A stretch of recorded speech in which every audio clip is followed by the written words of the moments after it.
Been around for 7,000 years, but Iron Man got his movie made first. Mate, that must suck. Oh, and spoilers.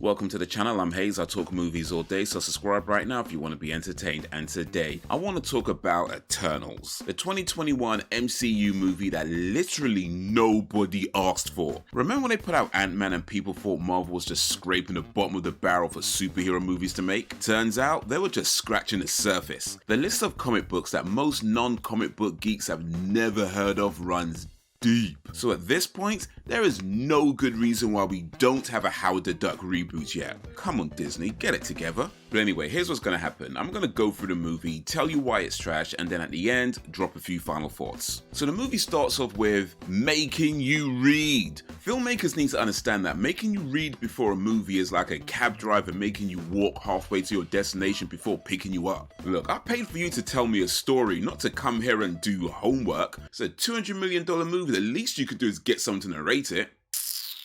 Anyway, most of what's written in the opening crawl turns out to be lies, but that's fine because it all leads to a plot twist. But one thing I won't let slide is when it says Arishem created the first sun. First of all, sun has a capital S because it's a name. In particular, it's the name given to the star of our solar system. So did they mean Arishem created the first star? Or did they mean Arishem created the sun? Or does the fact that they used a lowercase s mean they're not even talking about the sun, but maybe sun means something completely different that they never bothered to explain? Or maybe it's a $200 million movie and they cheaped out on proofreading. So the Eternals get sent to Earth to protect the Earthlings from the deviants, but right before they get there, the deviants attack some fishermen. This guy tells the kid to run when he sees the danger coming, but doesn't run himself? Are you dumb? The opening scene also gives us a glimpse of some of their superpowers and also lets us know that some of the Eternals are just lazy. Why were half of them hiding in a spaceship while the others literally risked their lives on a brand new planet? And they really gonna trust Ajax to be their leader? Are you dumb? So 7,000 years later, Cersei's in Piccadilly Circus dressed like a hipster complete with iPhones, so yeah, she fits in very well. However, the fact that her phone does not have a cracked screen would have definitely raised suspicion. Also, Cersei was facing towards the billboard, then all of a sudden, she is not?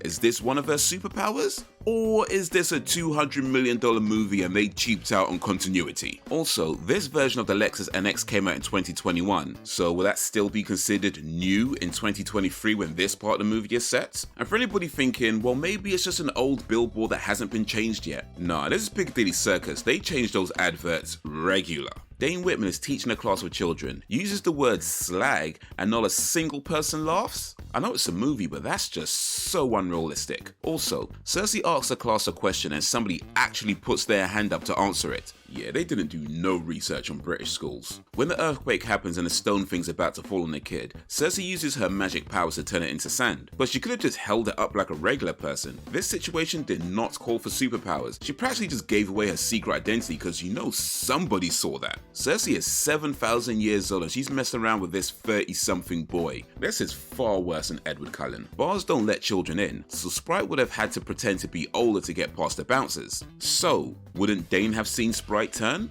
Or at least, shouldn't he be wondering where the woman they came with went? Or at the very least, shouldn't he be wondering how a child got into a bar? Bear in mind that he thinks Cersei's a wizard, so they pretty much gave away their secret identities again. I guess in 2023, COVID is still a thing, so they've got to keep their distance. A road like this would have a 20-mile-an-hour speed limit, so for the bus to flip, the driver must have been way over that. Cersei tells Dane that they thought the deviants were all gone, and the reason they haven't left is because they've been waiting to be told to go home. Imagine being left on red for 502 years. At some point, you have to accept that Arishem is a dickhead, because he could have let them know that they hadn't killed all the deviants so they can hunt them down. The fact that he said nothing all this time means he either don't know or don't care. Either way, why are you still loyal to him? Are you dumb? In fact, Cersei didn't even wait for Icarus to come back. They were together for 5,000 years and she couldn't wait a measly 100 for him? Just went and jumped straight into the arms of his bastard half-brother. That's bit disrespectful. Icarus said that he came to check on Cersei because of the earthquake. They gotta know that's a lie. I mean, how many earthquakes have there been in the past 100 years? Did he come to check on them after all of them? I'm guessing not. So apparently they can't give humans technology that's too advanced for their time because it would freak them out. Okay, that makes sense. Except, when they got to Earth after they beat up the deviants, Cersei magic repairs the dagger right in front of the people, they made their spaceship go from invisible to visible right in front of the people, and Druid mind controlled a bunch of them, so you weren't worried that might freak them out? Plus right after that, Sprite gives the people a magic picture show, so seems they're a bit selective with these rules. Also, this guy's called Phastos. Is that like one of those ironic names? Sprite tells the people to follow Gilgamesh and Enkidu into battle. Who's Enkidu? Now in mythology, Enkidu was an ancient Mesopotamian friend of Gilgamesh, but in the MCU, Gilgamesh is the dude that kinda looks like Wong from Doctor Strange, and Enkidu is... who exactly? They just mention his name casually with no explanation, but apparently they're supposed to follow him into battle because some fairy said so? Which by the way makes no sense because Eternals only fight deviants and humans ain't following them into that battle, and humans only fight each other, which Eternals aren't supposed to get involved with. So which battle are they following Gilgamesh and Enkidu into? This is the first MCU movie to have a sex scene in it, but let's be clear, it's not the first time in the MCU somebody got screwed. So if aliens get married in a human ceremony, does that still count? I reckon this is like the equivalent to when people get married in Las Vegas. Also, remember how Cersei told Dane that she was with Icarus for 5,000 years? Well, that was a fucking lie. Turns out, they didn't get together until 575 BC, which means he spent some 4,425 years in a friend zone before Cersei let Icarus stick her ass. Mad wearies when the weight of their memories becomes too much. This is actually appropriately named because that's just the type of thing that happens when you get mad wary. Druid gets upset with Ajax because they've trusted her for 7,000 years and he doesn't think they've gotten anywhere. But at this point, it's only been 6,521 years, so sit down and be patient. This scene actually got backlash from some Indian Marvel fans because it didn't feel Bollywood enough. And you know what? I agree. How are you going to spend the time, money and energy to make a man go from this to this and at no point think maybe you should get him some dance lessons too? He's supposed to have been playing a Bollywood leading man for over 100 years and the best he can do is a shoulder shuffle? Shah Rukh Khan would never. Hrithik Roshan would never. Akshay Kumar would never. This is actually worse than the dance routine they made Dev Patel do at the end of Slumdog. $200 million movie, what the f...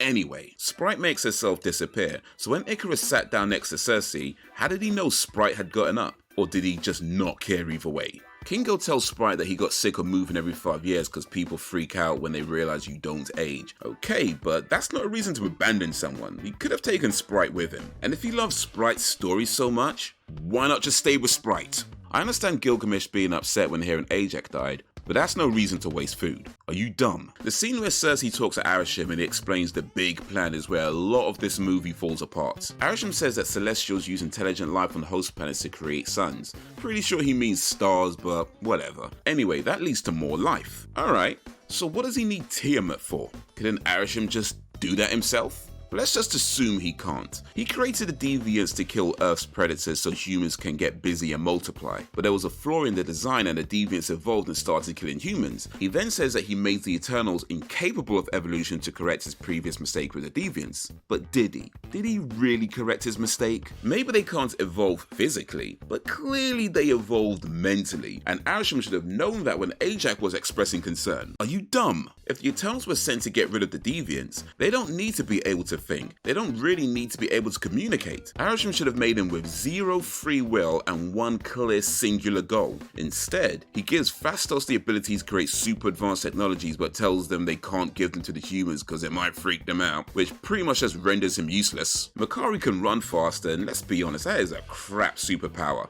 Unless you're a thief, which... well, to be fair, she kinda is. But what is it with movies where a character moves at super speeds, grabs people while moving at super speeds, and nobody gets whiplash? Not even Eric. Come on. Then you got Druid who can mind control people but isn't allowed to use it except for that one time. They should have sent him home after the first mission. I'm just saying, Arishem out here talking about correcting his mistakes, but he really just replaced them with even worse mistakes. But now that we know Arishem's grand design, let's talk about the whole Thanos thing. Because Cersei said they were instructed not to interfere unless it involved deviants, which explains why they didn't do nothing. But it doesn't explain why Arishem didn't make a change to his plan. I mean, you got this one guy threatening to wipe out half the universe at a time when you're this close to having enough souls for the emergence, and you're really just gonna sit this one out because it's not deviants. I think Thanos was deviating quite a bit, don't you? And apparently there are Eternals all over the universe, and none of them, not even the ones on Thanos' home planet, thought maybe they should say something. Are you dumb? So Cersei is looking at the floor while Druid is talking to her. Then she's looking at Druid. Then right before her phone rings, she's looking at the floor again. Is this supposed to represent her inability to concentrate? Or $200 million movie? Druid says that he's protected the people for 20 generations, but has he? Has he really? If he's controlling their minds, then maybe they don't even want him as a leader. Furthermore, any leader knows that growth doesn't happen without pain, so is he really protecting them, or is he just hindering their potential to satisfy his own ego? This scene is where we found out that the reason Gilgamesh chose to stay with Athena is because he wanted to do some tomb raiding of his own. After Druid says that he's been protecting the village, he mind controls them to fight against the very things he's supposed to be protecting them from. Are you dumb? By the way, I'm assuming Druid can't mind control the deviants. Arishem probably should have gave him that superpower. I think it might have come in handy. So if King Deviant sees what Ajax saw and knows why Arishem sent the Eternals, why call them murderers? Surely he'd know they were acting out of their programming and not their own choice. Druid tells Cersei that he didn't mind control the world because without their flaws they wouldn't be human, yet he took over a village as if that's okay. This guy is called Ben, but he speaks Arabic? I can all but guarantee that anybody named Ben does not speak Arabic. Nah, this guy's called Bashir or Bakari or something like that. And speaking of names, Ben's mother calls Phastos Phil, and maybe that's because she can't pronounce his name. Maybe it's because she don't see why anyone calls him Phastos. Maybe it's short for Philistine, and considering he gave up on humans, that kinda makes sense. Or maybe it's because when she asked their son where he was going, Ben said, "I'm just going to Phil the engineer."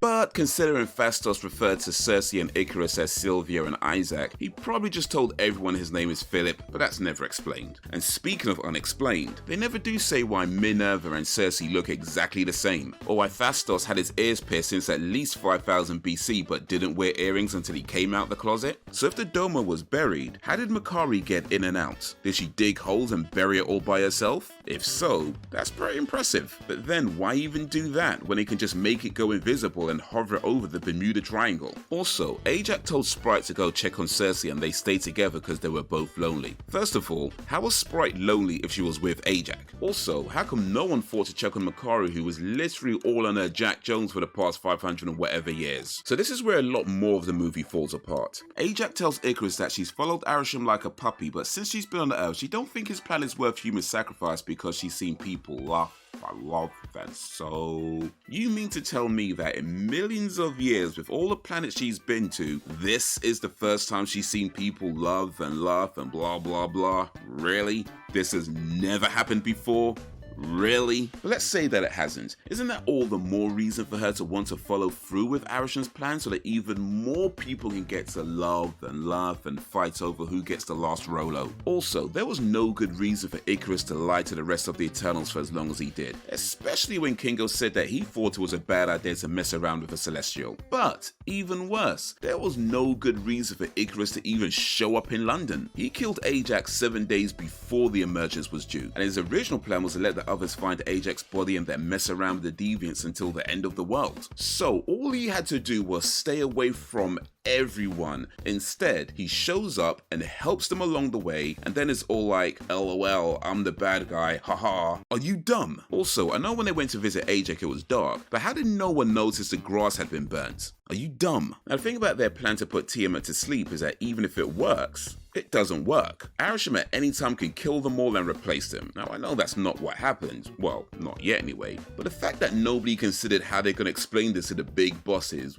wild. Like, were they just hoping he wouldn't notice? To be fair though, Arishem doesn't seem to be paying much attention, so yeah, I guess that's possible. Alright, so Sprite fancies Icarus. She's ginger, he's got a Scottish accent, I guess that makes sense. The problem of course is that Sprite is in the body of a child and Icarus is in the body of an adult. But they're both 7,000 years old at least, maybe even millions of years, plus neither of them are human. Now, I'm not saying they should. In fact, let me be clear, they most definitely should not. However, I think Marvel might have raised a moral quandary they probably didn't mean to. When Ikaris tells Thena, "You never had to fight me," first of all, none of them have had to fight him, so that was a pointless thing to say. And also technically inaccurate because they have fought before, although to be fair, Thena was mad wary at the time, so anyway. Thena replies, "I've always wanted to." Why? Because that implies Thena never really liked Ikaris anyway. And to be fair, there is a maybe subtle suggestion earlier that she thinks he's a dickhead, but again, why? Phastos also suggests he never really liked Ikaris. And again, why? Now it seems to me that if you have a genuine reason to not like someone, you should bring that concern to the group. The fact that they kept quiet all this time and only said something after he revealed himself to be the bad guy kinda suggests to me that they don't have a good reason to not like him. And speaking of Tomb Raiders, Angelina Jolie was all the way in her bag during these scenes. But let me get back to taking a piss. Cersei asks Sprite if she's willing to let everyone on the planet die. Kind of an odd question when you're trying to prevent a lot more people from even having a chance. Sprite says she was jealous of Cersei because she gets to live like humans and she wants to know what it feels like to grow up. Thing is though, none of them know what it feels like to grow up. They all stay the same age. And Sprite could have lived like humans. She could have hung out with other teenagers, have parties, crash somebody's dad's car and never have to get a job and pay taxes. You see, this is what happens when you focus too much on the things you don't have. Also, I know she's 7,000 years old, but does this still count as child abuse? So after all that, Ikaris couldn't bring himself to kill Cersei because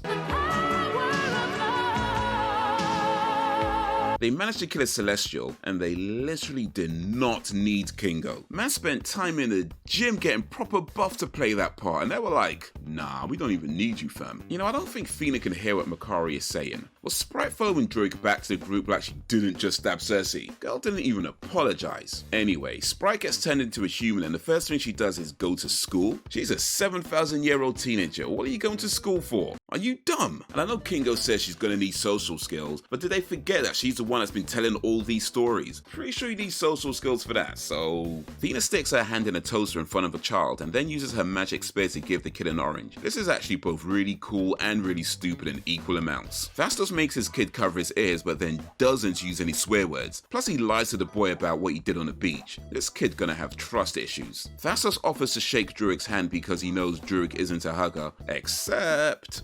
I don't think Phastos was paying attention. Sprite tells Cersei she's gonna miss her. Probably should have thought of that before you stabbed her in the back. Just saying. The movie ends with Dane trying to tell Cersei he's gonna be playing Black Knight in a future film, but Cersei gets summoned by Arishem along with Phastos and Kingo. Kingo had nothing to do with this, by the way, so how come he's getting told off? And how come Arishem can only summon those three? Just because the others are on a spaceship? There's a mid-credit scene that introduces Eros played by Harry Styles who says he's gonna help them find their friends. So I guess after this they could only go in one direction.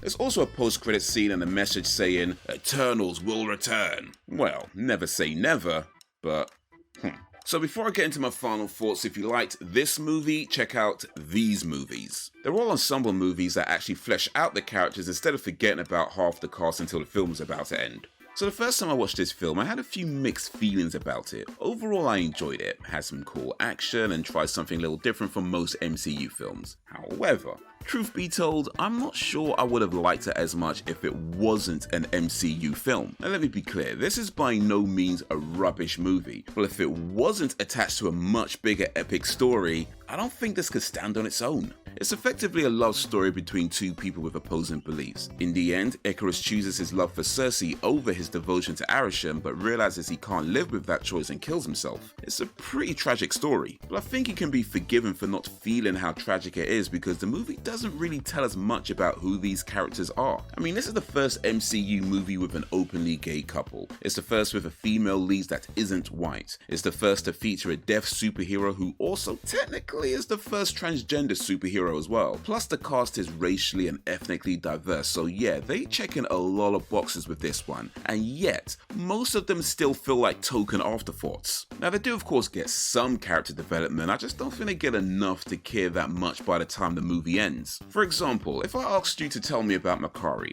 I reckon most of you would say something like the deaf one that runs fast, which is true, but what do we actually know about her? She maybe fancies Druid, who maybe fancies her back? Maybe? Makari had less screen time than Gilgamesh, who didn't even make it to the end of the movie, and barely more screen time than the cameraman. Large parts of the film felt like they forgot she was even supposed to be there. And even Cersei, the lead character, what do we really know about her? She was in a very long-term relationship which ended a century ago. Sounds like a long time, but is it, considering they're immortal? So what happened after Icarus left? How did Cersei learn to move on and fall in love with a human, knowing that even if it does work out, it won't work out? What was that emotional journey like? And then Icarus, who I thought was the most interesting character, the idea of someone torn between two loves. But you only really get a sense of that towards the end after the plot twist, which was kinda weak because there really weren't any clues and everything he does is counterproductive to his goals. Well, to be fair, I guess there were some clues.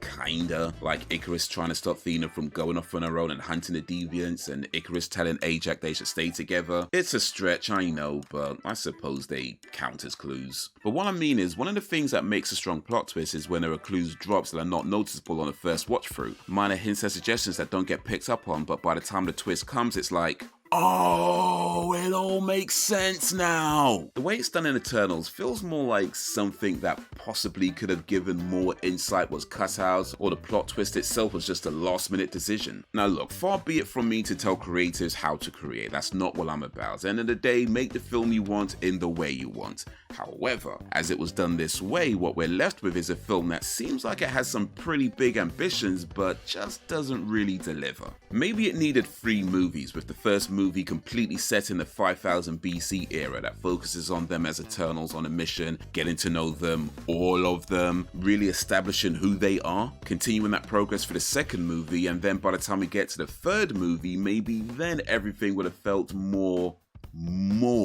you know? But to be fair, it'd be hard to pull that off because a trilogy can take years to complete, and when it comes to younger actors, there's only so much you can do to de-age them without looking way off, so maybe this was the best choice. But that's what I think of Eternals. What do you think of Eternals? Let me know down below, and while you're there, be sure to like, subscribe, and drop a suggestion if you don't mind.